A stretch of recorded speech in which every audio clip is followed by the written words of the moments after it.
Welcome to That's Classified with military aerospace historian Michael Schratt. With over 35 years of experience in the mechanical engineering aerospace industry, Michael brings a unique nuts and bolts perspective to the topic. This weekly program explores subjects such as UFO crash retrievals, classified aircraft, secret government underground facilities, historical UFO cases, unidentified submerged objects, and so much more. But now it's time to get this show off the ground. And here is your host for That's Classified, Michael Schratt.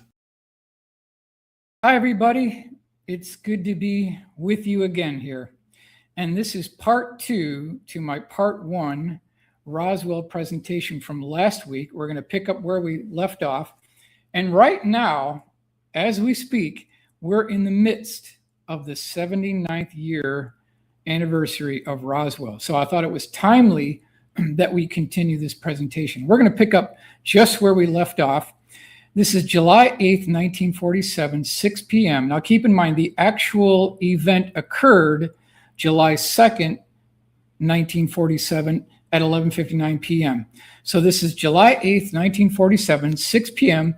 At least 2 badly decomposed ET bodies are transported across the base to a remote area near the incinerator. It is here that a temporary morgue is set up in a medium-sized tent surrounded by chain link fencing. Yeah, this is exactly correct. This is confirmed by Don Schmidt, because once the bodies were brought out of the field into the base hospital, keep in mind, they were there for the night of the 2nd, the 3rd, the 4th, the 5th, the 6th, the evening of the 7th. So they were decomposing for 5-6 days already.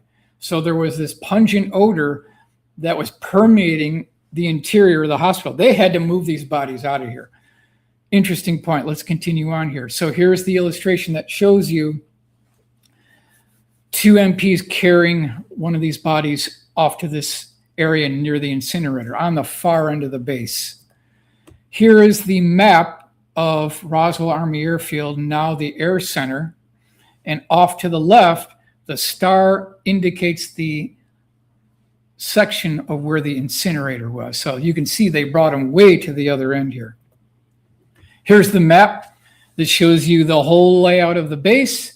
And again, you can see the star in the left-hand corner. So they wanted to get these bodies as far away from civilization as possible here. Okay, now here's something. I spent a lot of time putting this together. My first pass at this was children kindergarten level, but now I brought it up to specs here. July 9th, 1947, 6 a.m. A wooden crate measuring 4 feet by 5 feet by 15 feet long, containing at least 2 bodies, is guarded at Atomic Bomb Pit Number 1 at Roswell Army Air Field. The crate is concealed by 2 circles of protective concealment screens with guards posted both inside and out. Now keep in mind, the government told us it was a weather balloon. Why would you have guards posted inside and out of concentric rings if it's only a weather balloon? That's ridiculous.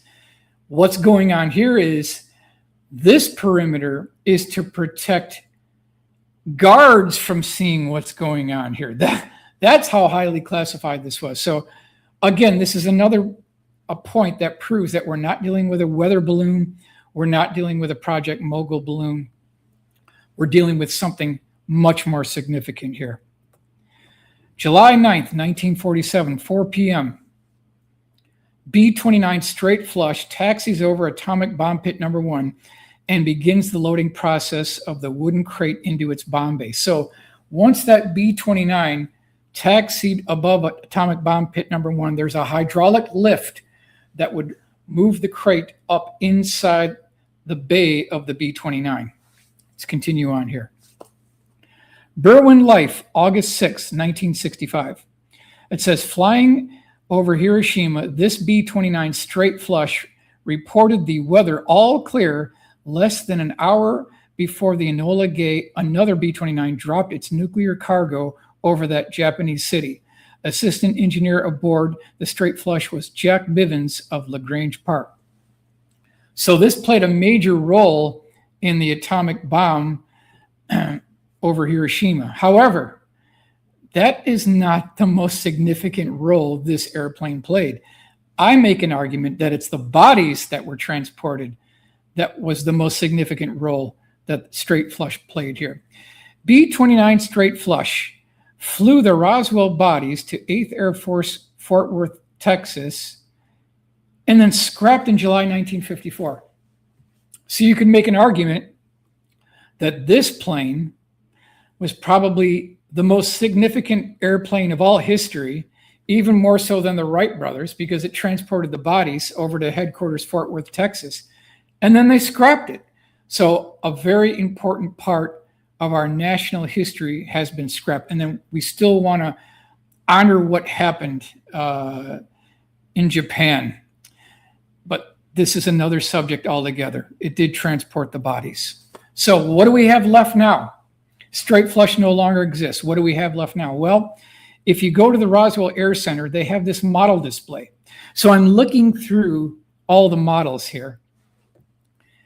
And I came across this model, straight flush, Victor number 85. And I have to tell you, this is all we've got left. This is really all that's left of the most significant aircraft of all time that's ever been built. And all we have is a scale model left. We have scrapped a very important part of our national history here. Here's the nose art on B-29 straight flush. All right, now let's continue. July 9th, 1947, 6 p.m. B-29 straight flush departs Fort Worth, Texas on its trip back to Roswell.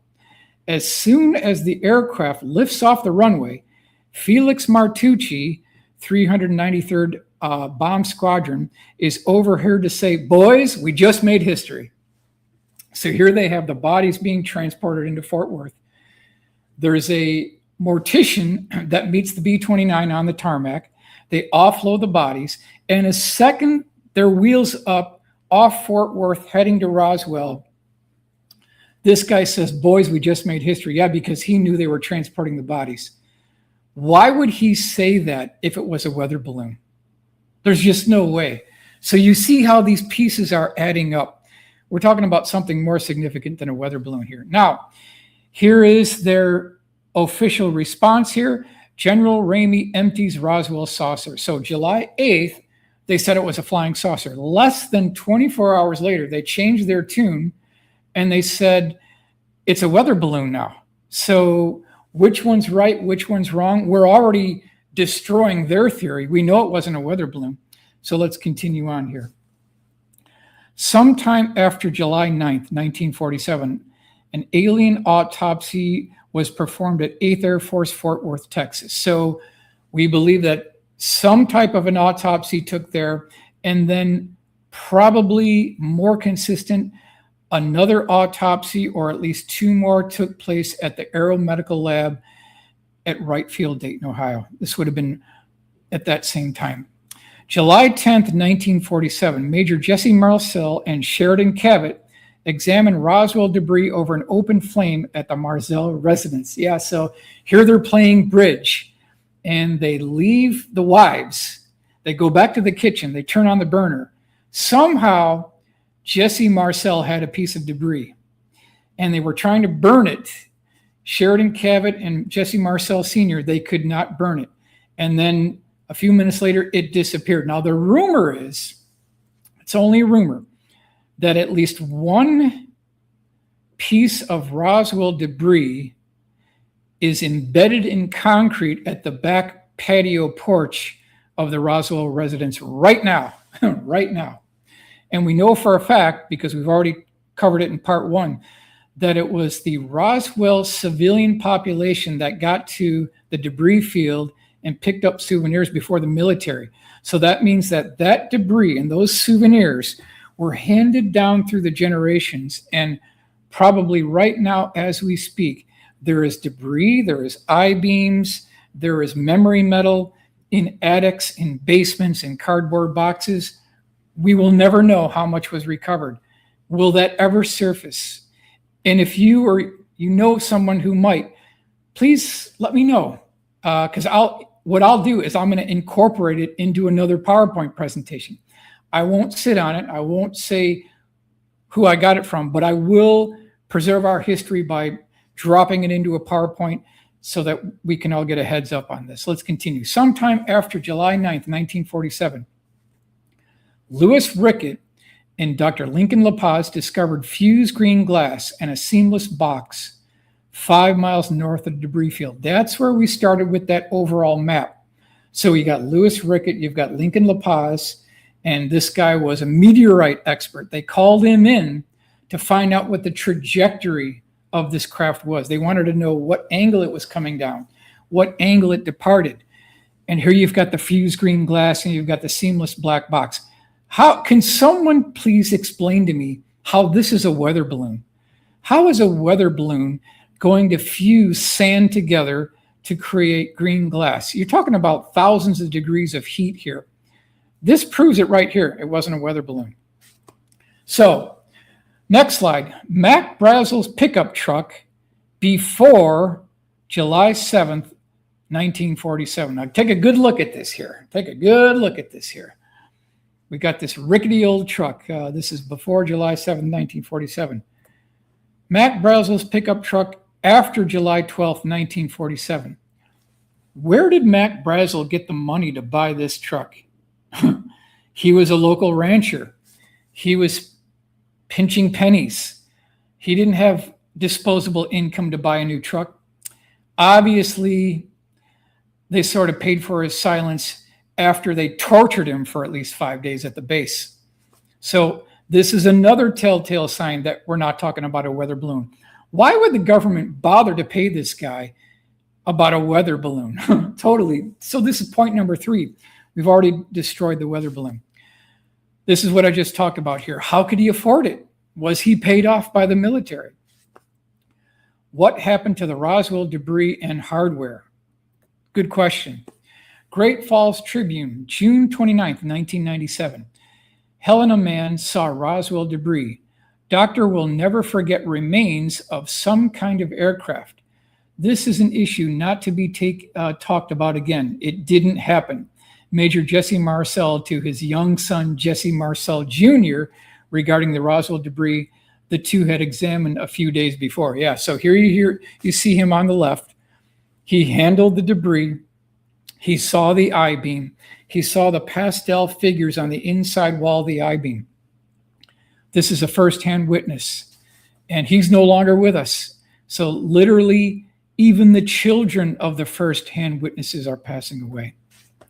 Here's the schematic that shows you just how large this was. So we're not talking about something really large here. 1/8 inch wide, 3/8 of an inch tall. It's about 2 7/8 inches long, and there were multiple various lengths of I-beam. This is just one length here, but there were multiple lengths of I-beam that was recovered. Here was my first pass doing a replica on what that I-beam might look like. Here's my SolidWorks drawing that shows you the pastel symbols. And wouldn't it be great to have an authentic, original piece of debris like this I-beam today? Engineer reproduces symbols from UFO crash. Albuquerque Journal, June 12, 1995. Miller Johnson applies a strip of symbols to one of his plastic reproductions of a small I-beam allegedly recovered from an alien spacecraft that reportedly crashed near Roswell in 1947. So these were available in the 90s, but I don't think you can get them anymore. So it's something interesting here. This is what they look like. The guy did a really good job. I just don't think you can get them anymore. So here is one of the contractors. Battelle Memorial Institute, America's oldest defense contractor, all the way back to 1920. Part of the Roswell debris was examined at Battelle. So here we've got one contractor that has a piece of the debris and analyzed it. And here you see the scientists and engineers looking at this I-beam, wondering who built it, what is it made of, what is its tensile strength. I'm sure they looked at all those parameters here. At least one piece of debris was also sent to MIT for analysis. So you got Battelle, you've got MIT. Portions of the Roswell debris technology made its way to Fort Belvoir, reference Colonel Philip Corso. Now, I know that Philip Corso has in some instances taken a bad rap. I think this gentleman deserves a second look. I think we should give him a second chance. I just don't see this guy lying to us. I really don't. I think he deserves a second chance. This is the Morning Call, July 6, 1997. Corso's book says he was ordered to share alien secrets found in wreckage stored in the Pentagon with military contractors. Among those secrets were stealth technology, lasers, fiber optics, and integrated circuits. These secrets were ceded to researchers at top 1947 companies such as Monsanto, Hughes Aircraft, IBM, Dow Corning, and Bell Labs, the research arm of AT&T, Corso said. Corso said the companies weren't supposed to know where their inventions came from. This really spells it out very neatly. It lists the contractors, it lists the scientific areas, it talks about the breakthroughs, the stealth technology, the lasers, the fiber optics. I think this is a great article. It kind of sums it up into one paragraph here. So I couldn't leave well enough alone, right? I knew that Corso said that that debris was stored in a file cabinet at the Pentagon back in 1962. So I thought, what would this look like? What would this debris look like? The fiber optics, the integrated circuits, the memory metal, any other technology, image intensifiers. It might look something like this. And wouldn't it be great if we could get a hold of that today? Really be priceless. I wonder where it is today. Now, let me take you to this gentleman, Marion Black Mack Magruder, okay? If there's one witness that you can take to the bank, it's this guy right here, Marion Black Mack Magruder. Now, he was deployed to England on February 6, 1943, to learn about night fighting. The U.S. military didn't know anything about night fighting until they sent him over to England. He learned about night fighting, then brought that knowledge back to the U.S. This is the guy that did it. He's a real person. He's a real pilot. This is a World War II hero. He's in the Hall of Fame. They have a book about him. He's a historical figure. This is someone that you can take to the bank with here. I'm not going to read this whole thing here, but this is the Lexington Herald, August 9th, 1945. Black Mack Magruder arrives in California. Marine Lieutenant Colonel Marion M. Magruder and 17 pilots of his night fighter squadron, which won fame in the Pacific Combat Zone as Black Mack's Killers, arrived in San Francisco, California yesterday after 15 months overseas, according to word received here. So you can see he was training, he came back. This is the article that confirms it. So then I tracked down this gentleman. Mark Magruder, son of World War pilot Marion Magruder, the guy that we were just talking about. Well, I did some digging. I tracked him down. He lives in Phoenix. I did a 2.5-hour videotape interview with this gentleman, which I still have. And he laid out everything that his father told him about his military career, about something we're going to talk about very soon. Not only that, he gave me original notes and original documents that prove his account. Let's explore this a little bit further here. Kentucky Aviation Hall of Fame. So I took this photograph of the medal, Marion Milton Magruder, 1911 to 1997. So this proves that he's a Hall of Famer here. This is a legitimate guy. This is an absolute credible witness here. These are a number of his medals here, and this is the display case inside the home of his son. Air War College, 1947 to 1948, Group 2. Now, Marion Black Mack Magruder was a part of this, and this is right around April 1948 timeframe. So you've got all these pilots together, and they are at Montgomery Field, Alabama. That's important to keep this in mind here. How do we know this? Because I got this document from his son. It says Air War College, 1947 and 1948, declassified. study history file. So over here, it says the Air University Air War College, Maxwell Air Force Base, Montgomery, Alabama. And they go into detail, right? Let me move on to the next slide. Take a look at this. The date is April 1948. And you can see here, field trip to Wright Field. So in April of 1948, they were at Maxwell Air Force Base, and then they were flown over to Wright Field, Dayton, Ohio. It's been confirmed. This is the actual document that confirms it. So all the pilots fly over there, and they fly to Wright-Patterson Air Force Base, April 1948. Here's where the story gets really interesting, okay? I love this part.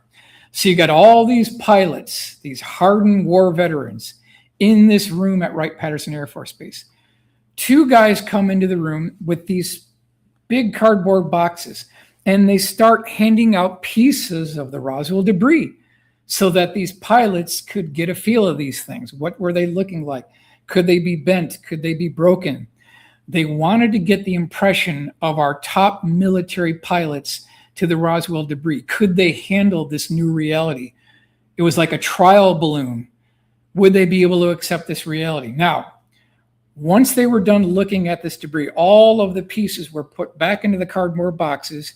The two men led all these pilots down a long corridor. They made a left-hand turn. And when they got to a left-hand turn, they were brought into this medium-sized room with a one-way mirror.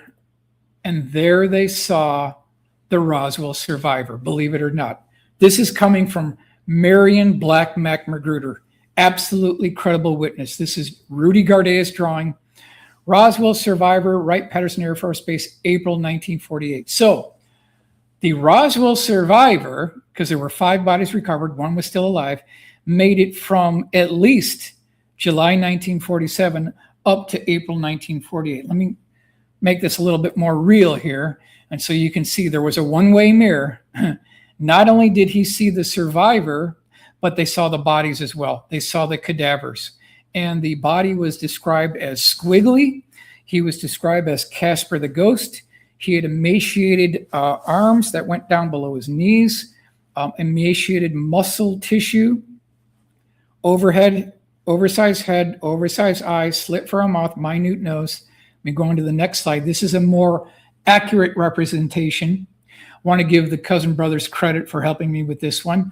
But you can see these pilots looking through this one-way mirror. What was on their mind? What were they thinking when they saw this? Now, according to Mack Black Magruder, he said that the survivor continued to stay alive until, quote, they killed it. So they must have experimented on it sometime after April 1948 when they killed it. Now, here's a direct quote from Marion Black Mack Magruder. This is after watching a documentary about Roswell. He says, quote, "They all think the bodies are at Wright-Patterson Air Force Base, but they are at Eglin Air Force Base in vast underground cold storage vaults there." Yeah, that's tracking. It's checking the boxes. We've heard that there is multiple locations around the country where they store the bodies and the craft. So you've got Wright-Patterson Air Force Base. You've got Eglin Air Force Base. You've got Wright Field, Dayton, Ohio. We just talked about that. You've got Homestead Air Force Base. You've got MacDill Air Force Base, Tampa. You've got Edwards North Base Complex. All around, they have diversified their portfolio. So 1949, 2 years after the Roswell event, military personnel stormed the home of Bill Brazel looking for any remaining scraps of debris that he may have collected during heavy rains. Okay, so this is point 5 now that proves that this was not a weather balloon. Why would the military come back 2 years later after a dilapidated, disrepair, and disintegrating piece of a weather balloon? It's absurd. It's ridiculous. They were looking for any of remaining pieces that anyone may have collected. That's what's going on here. Here they are slicing these feed bags open. There's no way this is a weather balloon. Buffalo News, June 1st, 1966. General William Blanchard dies in Pentagon, top Air Force aide. So here you've got the base commander William Blanchard. He had the need to know. He knew what was going on. And he certainly led on, not everything he knew, but he gave a little hint here. It says, meeting with Roswell Mayor William Brainerd during a dinner function in Roswell during 1949. What did the General William Blanchard have to say about the events that took place at Roswell in 1947? Quote, "It was the damnedest thing I ever saw." So here's a quote directly from the base commander, William Blanchard. This is what he said. He's not talking about a weather balloon here. Let's continue on. General Ramey, once Air Force commander here, dies. So here's his obituary. This is Fort Worth Star-Telegram, March 5th, 1963. What did General Roger Ramey have to say about the events that took place at Roswell in 1947? Quote, "It was the biggest lie I ever had to tell.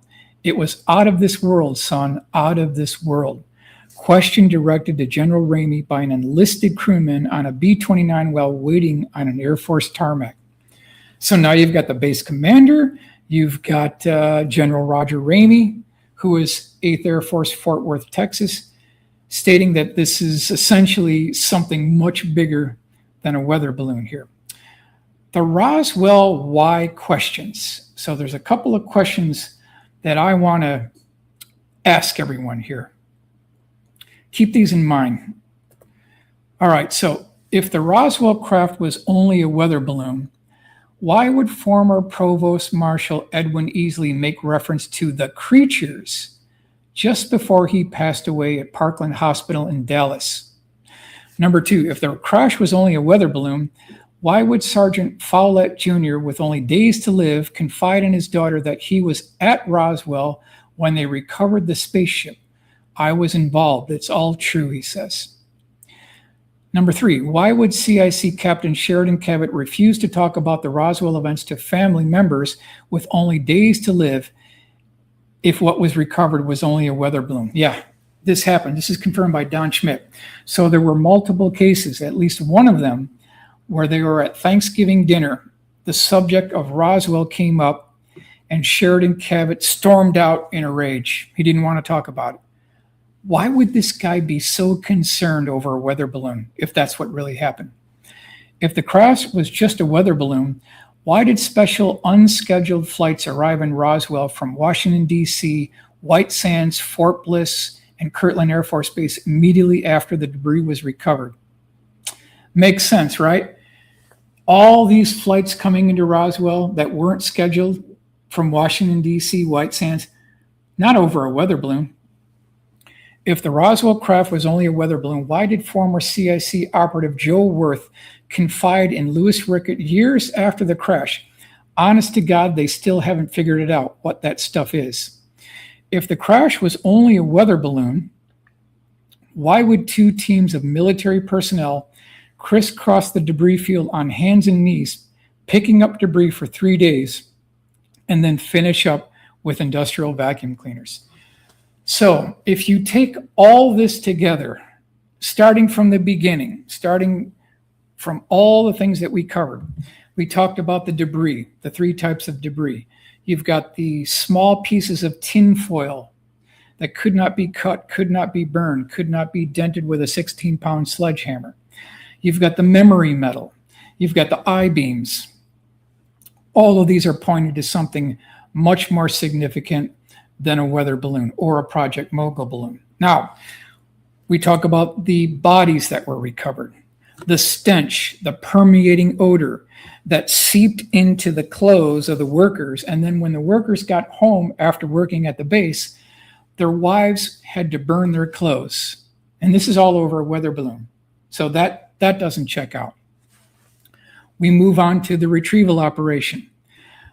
What would be the point of calling in an independent contractor with a mobile crane to drive 35 miles north of Roswell to pick up a weather balloon? What would be the point? Something else is going on here. Now, they load the egg-shaped craft 13 feet across, the size of a Volkswagen, with a small dome on top. They cover it with a tarp. They go south into downtown Roswell, go right through Main Street, Multiple witnesses saw it. At least 2 paper boys saw it.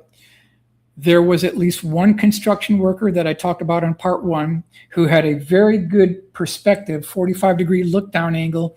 He saw not only the escape pod, he also saw debris sticking out of the bottom section of the tarp, was partially uncovered. He got to see it.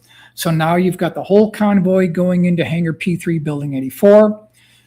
We've got the unloading of the craft itself onto the hangar floor. We have the building of the wooden crate to fit within all of the child-sized caskets that would go into the wooden crate. Now, why would you order child-sized caskets for a weather balloon? That doesn't make any sense. Okay, now we move over to atomic bomb pit number 1, where you've got the crates in there. We talked about the 2 concentric rings of military personnel guarding both inside and out. There's just no way this is a weather balloon. We've got straight flush taxiing up above atomic bomb pit number 1, using the hydraulic lift, bringing the body crate into the bomb bay, flying to Fort Worth, Texas. We've got Felix Martucci talking about, boys, we just made history as the B-29 is departing. Okay, we've got the autopsies going on. We also have the statements by Marion Black Magruder. All this evidence put together proves, I think, beyond the shadow of a doubt, that what occurred at Roswell 79 years ago was not a weather balloon. It was not a Project Mogul balloon. There were bodies recovered. There was absolutely incredible debris that was recovered. And there has been a massive campaign of disinformation, ridicule, humiliation, and threatening tactics against witnesses that saw the debris, handled the debris, at one time talked about the debris, was a firsthand witness to the debris. These people were threatened. So it's way beyond due that this information be brought out into the public domain, because a lot of this information was gathered using taxpayer money. So that's another angle at this. And it's 79 years. It's long enough. The general public can handle this, even though they might think that there's a terrible truth behind this. Whatever that truth may be, we still need to know the truth, because the truth has no expiration date. And I want to thank everyone for joining me today.